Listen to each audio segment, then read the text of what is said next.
Are you ready to ditch hair dye and go gray? Fantastic. That is a huge step and one that most of us don't take lightly. Your next big step is to decide how to do it, and that's where I come in. Today, I'm going to show you all the best ways to go gray so that you can decide which method is the right one for you. Because if you choose a method that is perfectly suited for you, you are more likely to stick with it and reach your ultimate goal, which is a beautiful head of naturally silver hair. I stopped dyeing my hair back in 2018, and ever since then, I have made it my goal to help other women go gray fearlessly and joyfully, and even have fun while doing it. Now you might be thinking, have fun going gray? Right. Like the whole thing sounds like a nightmare. But believe me, it's not. It can be fun if you pick the right method. Because listen, there is not just one right way to go gray. All of the methods, no matter how fabulous or easy they sound, have pros and cons, and some methods will suit certain personality types better than others. Now, one note before we begin, make sure to stay to the end, because at the end, I'm going to reveal one of the most ingenious ways to go gray from dyed hair that I've ever heard of. It does not work for everybody, but it works for some people. And it might be the one that you've been looking for. Okay, are you ready? Let's get started. Number one is the easiest and fastest way to go gray from dyed hair, and it will only cost you about 20 bucks. But it is also the number one way that scares the bejesus out of most women. Can you guess what that method is? It's the buzz cut method of going gray, and it is the best way to go gray overnight from dyed hair with little fuss and almost no money. All you have to do is get a pair of clippers and buzz off all of your dyed hair in one fell swoop. I've met several women who've gone gray this way, and they all describe it as incredibly liberating. The only downside I've ever heard from one woman was that her head got cold in the winter. And of course, you do have to grow it out unless you want to keep your hair buzzed, which some women do. They find that they like the look and the low maintenance. But if you do want to grow it out to a medium length or longer haircut, it's going to take a while. And you might have some awkward grow out phases. Now, if that sounds too extreme to you, no worries, you have options. The next method has been used by thousands of women across the globe to go gray, and it's great for women who want to go gray somewhat quickly and they don't mind cutting their hair short. And that method is called the Pixie Cut method. The Pixie Cut method is also easy, just like the buzz cut method, but it is less extreme. All you do is stop dyeing your hair. That's the number one step, obviously. And then you make an appointment with your stylist and you go in and you ask her or him to cut your hair very short so that most of the dye is cut off in that first session. And don't worry, you don't have to have an old-fashioned granny hairdo like a lot of our beloved grandmothers had in the 1950s. You can get a stylish pixie cut. There are many options out there. So you're going to have your stylist cut out almost all the dye, as much as he or she can get in that first session. And then you're just going to go back to the stylist every month until all the dye is cut off. This usually takes anywhere from 3 to 6 months, depending on how quickly your hair grows. The only downside I've heard about going gray by the pixie cut method is for women who love having long hair and they're shocked all of a sudden have gray hair and it's short. That can be a shock for some of us. But if you don't mind having your hair cut short, the only downside I've ever heard for women like that is that you can have an awkward grow out phase from the pixie if you decide that you don't want to keep your hair in a pixie cut and you want to grow it out. Just like the buzz cut method, a lot of women find that they actually like their hair this way and they leave their hair short in a pixie cut, even if they've never thought of themselves as a short hair person before. So you never know. It might be good to have a change. If you're a person who likes change, this could be the way to go gray for you. If you aren't interested in losing any length while you go gray, the next two methods might be perfect for you. The first one I'm going to discuss is the one that I personally use to go gray from dyed hair, and it's a method that seems to divide women into two camps. Those women like me who loved this way of going gray and think it's the best thing since sliced bread, and those of you who think this method sounds like absolute hell on earth. Can you guess which method I'm talking about? Hit pause on the video for a second and just head on down to the comment section below and let me know what method you think that is. I'll wait. Okay, you guessed it. It is the cold turkey method of going gray from dyed hair. Why does it horrify so many women to imagine going gray this way? Well, because this is the method where if you are brunette like me, you might end up with a major skunk stripe and it might take you years to go fully gray. That sounds awful to a lot of you. I get it, believe me. But for me and many other women, it is the absolute best way to go gray. Now you might be asking yourself why? Well, let me tell you a little secret. Not all of us want to go gray quickly. So cutting our hair short to go gray or going to the salon and getting a transition to go gray quickly does not work for us. So if this method sounds intriguing to you, here's how it works. Well, it's actually very simple. You just stop dyeing your hair and you let the gray roots grow in and you just go to the salon for a regular trim just to keep your ends healthy. Can it honestly get any easier than that? It's cheap, it's easy, and it's a great method for women who do not like abrupt change. And it can actually be a surprisingly fun and emotional journey. Who knew? Are there downsides? Well, it depends on what you consider a downside. The biggest one for many women is the demarcation line. If you're a blonde or a redhead, you might not have much of a demarcation line. But if you're a brunette, watch out. Now, to my surprise, the skunk stripe did not bother me at all. I actually got a kick out of it. But that's not the case for a lot of women. For a lot of women, that skunk stripe is the thing that sends them back to the dye bottle because they can't stand it. And I understand, I get it, believe me, I do. And the other downside, well, is the length of time it could take for your gray roots to fully grow out. Now, to give you an example, I have hair that grows faster than average. The average woman's hair grows 1/2 inch a month, and mine grows 3/4 inch a month. And even having hair that grows quicker than average, it took me 2.5 years to grow out my gray roots from start to shoulder length. And for a lot of people, that is a deal breaker. You also will most likely end up with calico hair at some point. Calico hair is when you've got your gray roots,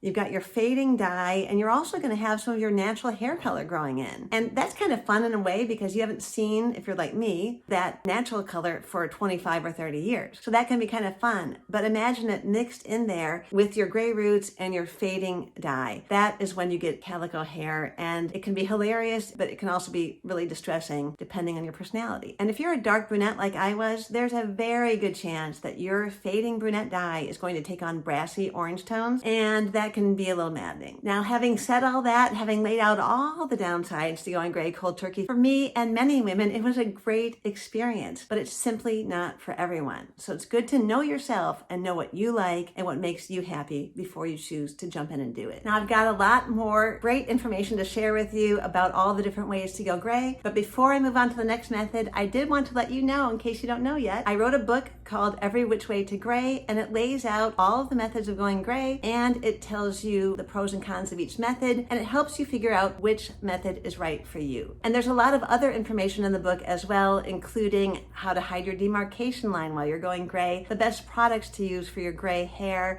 and how to have fun while you're going gray, because that is super important. It's on sale now for $10 off just for my YouTube listeners. You can find the link with the discount included in the video description box below. The next method of going gray is also not for everyone, but it's perfect for women who do not want to cut their hair short, who do not want to use any more chemicals on their head, and who are not interested at all in sporting a skunk stripe in public. It's a very easy way to go gray. All you do is stop dyeing your hair, obviously. Then you are going to let your gray roots start to grow in, and you're going to cover them with root spray or root powder or scarves or headbands or whichever method you like to use to disguise your roots. Now, once you get to the point where you can no longer disguise your roots, you start wearing wigs. Yes, this is the wig method of going gray, and a lot of women love it. Now, the fun part about going gray with wigs is you have two choices of how you want to end this particular transition. One is that you can just grow out your gray roots till they get to the length you desire and all the dye is cut off, and you're going to whip off that wig and you're going to show all your friends and family and colleagues your beautiful, naturally silver hair that they had no idea you were growing out underneath that wig. Or you have a second option of wearing wigs for that long to simply not appeal to you. That is, you're going to wear wigs until your roots get long enough for you to pull your hair back, and then you're going to use silver hair pieces for the rest of your transition. So that's a cool option. Are there downsides to going gray with wigs? Yes, there are. But you just have to decide for yourself if the negatives outweigh the positives. For one thing, wigs can be pricey. You can get a cheap synthetic wig for around $100, but they're not always best quality. For a good human hair wig, you're looking at spending anywhere from $400 to $5,000. Wigs also require maintenance, and they can be hot, and let's face it, they can cause headaches. But listen, and this is a big positive, the best part about using wigs to go gray is that nobody needs to know that you are going gray. You can go gray in secret under your wig, and nobody will be the wiser. So it's great for women who have high profile careers, they're out in public, and it would not be possible for them to show a skunk stripe. Another great thing about going gray with wigs is that you'll never have a bad hair day, and nobody says that you have to wear wigs in natural colors. If your job doesn't require it, why not have a little fun and get some wigs in different colors? You could be a blonde one day, a redhead the next, you could be a brunette, you could have rainbow hair, whatever you you like. It could be a great way for you to go gray, but you'll never know unless you try it. Now, the next technique is very simple, and it's a great way to ease into going gray to see if you really like it or not. And that is to continue to dye your hair, but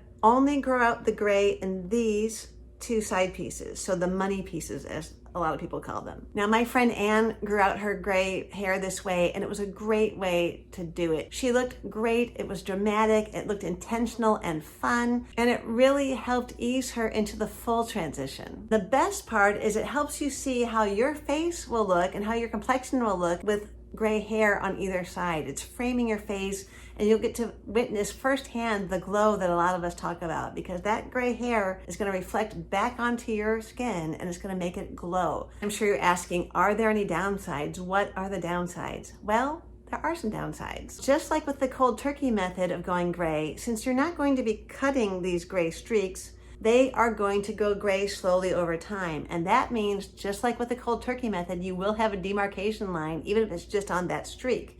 And if you're a dark brunette like we were, you will end up with brassy ends over here. The good news is, if that does happen to you, if you end up with calico money pieces or brassy money pieces, there's a few things you can do. You can use blue shampoo to reduce the brassiness and the copperish tones in those growing out pieces, or go to your stylist, have her cut these layers a little shorter and cut as much of that dye off the ends as you can each time you go in to get your hair cut. Now, we're gonna have a little fun, because the next method I'm going to tell you about sends some women into the stratosphere. They think it's a weird way to go gray, and whenever I talk about it, I get nasty comments on my YouTube channel, but I don't care about that, because I think it's a cool way to go gray, and for some of you, it could be so much fun. So what is this method of going gray that drives some people crazy? There's not really an official name for it. I just call it going gray cold turkey with dyed ends. Now, I'm sure some of you are thinking, what the what? But yes, stick with me here. This is a great way to go gray, especially for brunettes, and here's why. As mentioned earlier, if you're a brunette, especially a dark brunette, and you let your hair go gray over time, you will end up with brassy tones in your fading brunette dye. It happens to almost everybody. Now, in my own fading brunette hair, when it did take on those brassy tones, I just got myself some blue shampoo, put it on my ends, and I was very satisfied with the great job it did, kind of toning it down and making it look more brunette. However, when you reach Bozo the Clown levels of brassiness, like many of us do at some point, depending on how long we take to go gray, eventually the blue shampoo simply will not work. It ceases to be effective. But if you do this method, once your ends get brassy, you don't have to live with them. You cover them up with brunette dye, and it looks intentional, like a beautiful grombre look. Or if you want to have a little fun with it, you don't have to stick with dye in your natural color. You can get fun colors like orange, green, purple, blue, whatever you like. The sky's the limit. You can have fun with it, and at least you don't have to live with those orange ends. For a lot of us, that sounds like heaven. There really are no downsides to this method if you're comfortable doing it in the first place, except that you obviously have to continue to use dye. So if you are not comfortable using any more chemicals on your hair, this is not the right method for you. Now, if you don't want to use dye simply because your hair is damaged, well, you're only coloring the ends. So who cares if it gets damaged? You can just cut it off the next time you go to the salon. The main thing to remember if you do this method is, if you're getting your hair colored at the salon, make sure you trust your hairdresser, because you cannot let them cover up your new gray growth with the dye that they're putting on the ends. Because if you have a hairdresser who does not support your gray hair transition, I have heard of this happening. Sometimes they might decide to go up a little further because they kind of want to cover as much gray as possible. So you have to be pretty adamant and show them, I don't want the dye to get past, whatever point it is where the brassiness starts and your gray roots end. Before we move on to the next two methods, and one of them might blow your mind, I just want to hear from you. If you have not gone gray yet, what method of going gray appeals to you, and why is that? Or if you're in the middle of going gray from dyed hair, take a moment to go down to the comment section and let me know how you are doing it. Which method are you using, and why did you choose it? Not only will it help me to hear from you, but I know your fellow Silver Sisters would love to hear your thoughts on this actually very important topic. The next way of going gray is great for women who want to go gray relatively quickly, who don't mind spending a little money to go gray, who do not under any circumstances want to have a demarcation line, and who don't mind continuing to use chemicals for a little while as long as it gets them to their ultimate goal of having gray hair. This method is one of the riskier ways to go gray from dyed hair, but it does have its advantages. So make sure to listen to this section closely so that you can avoid potential disaster and enjoy your beautiful silver hair. What is this somewhat risky way of going gray? Well, it's called going gray at the salon, and it can be fantastic for a lot of women. A lot of women have had great outcomes, but you have to know the risks before you decide if it's right for you. So cards on the table, I'm going to lay out everything for you about this method. Now first, let me explain there are many different names for going gray at the salon. The three most popular are balayage, highlights, and lowlights. Balayage is when a stylist hand paints bleach onto your hair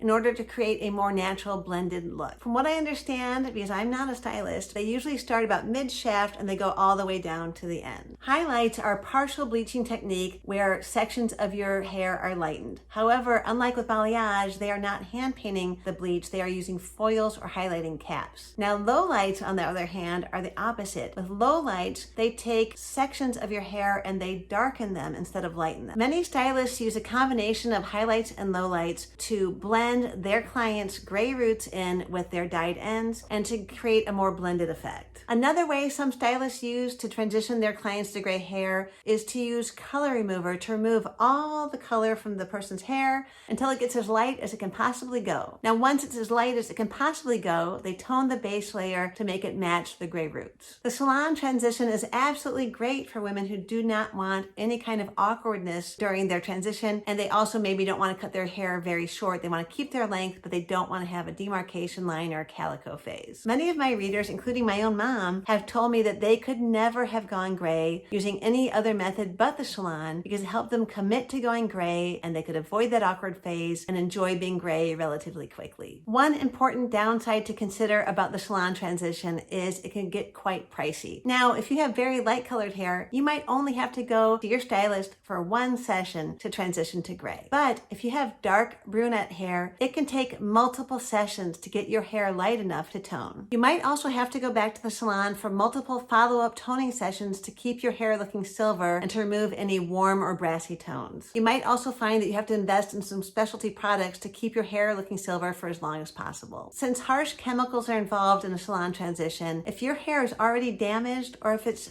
thin, fine, brittle, fragile, or even curly, you might find that you end up with a lot of damage after a salon transition. And the damage could include hair breakage or even hair loss. And it's also a bit time consuming because eventually you will have to grow out that toned hair to let your gray hair grow in. Now, having said all that, for many women, it is worth all of those risks just to have a seamless transition. And I've had women tell me, yes, their hair got damaged, but it was still worth it. And many women do have a great outcome with no damage. But to get a great outcome, you have to do your research in advance. You absolutely must choose an experienced stylist who has done gray transitions before. Make sure of that. That is super important. Make sure they show you before and after pictures. Go on to Yelp or other websites and read reviews because sometimes the pictures are great and then when you get it done to yourself, the outcome isn't so hot. So read reviews, listen to other women, find other women in your town or nearby who've gone gray that way, and make sure you get a great recommendation. It's also very important to pick a stylist who will do a consultation with you because you want them to look at your hair and see if it's in good enough shape to withstand the rigors of a salon transition. Now, if you do all that research and you find a great stylist, you could end up with an awesome result. As promised, the next method might blow your mind. It definitely blew my mind the first time I heard about it. It is such an absolutely amazing way to go gray that the video I did all about it at the time of this recording is the #1 video on my YouTube channel. This mysterious method is great for women who do not want to cut their hair short. They do not want to sport a skunk stripe. They don't mind spending a little money and a little more time and using a few more chemicals to go gray, but they are not willing to risk using the harsh chemicals that a salon transition requires. Okay, what is this miracle method? Well, it's called the dye strip technique, also known as going gray in secret. The reason it's called going gray in secret is because your gray hair is secretly going to grow out under under a layer of longer dyed hair. And it honestly is one of the few methods that I can't think of hardly any downsides to talk about, except for one, which is it really only works on hair that is relatively long, and you must have hair that you can part on the side. So you're probably wondering why. Well, the reason is that you're only going to dye a small strip of hair at the crown of your head, and you must be able to have that dyed strip hang down over your gray roots. The first time you do this technique, you're only going to dye that small strip of hair at your crown. Then every month, you're going to only re-dye the roots of that strip of hair. In the meantime, the rest of your gray hair will continue to grow out underneath that strip. Once your gray roots have grown out enough for your satisfaction, you can astonish the world by flipping your part and displaying fully gray hair. And then, this is the genius part, that dyed strip is going to grow out underneath your beautiful gray hair and nobody will be the wiser. It's an absolutely ingenious way to go gray, and it's especially great for women with dark brunette hair